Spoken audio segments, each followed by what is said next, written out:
Frederick Lee, one of Madison's founders and one of the most noted revenue cutter captains of his time, was born and raised in the Neck River district of East Guilford.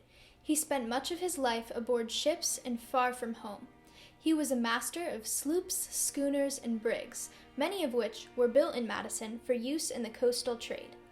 In 1809, Lee, then 43 years old, was commissioned by President James Madison to serve as a master in the U.S. Revenue Cutter Service, which was the predecessor to the U.S. Coast Guard. It was organized under President Washington to collect taxes on goods that were carried into United States ports. The service was also responsible for defending American vessels against the piracy of foreign interests.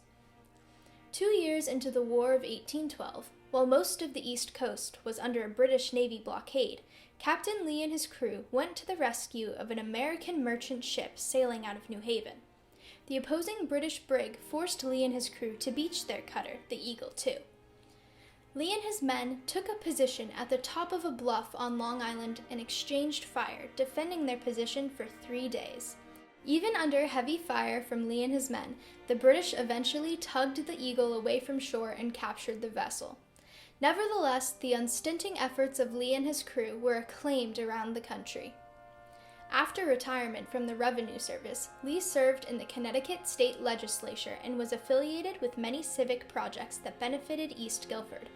Among these were the development of the Durham Turnpike and West Wharf.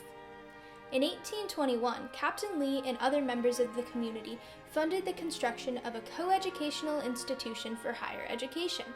Lee's Academy provided a level of education beyond the rudimentary subjects available in the town's district schools.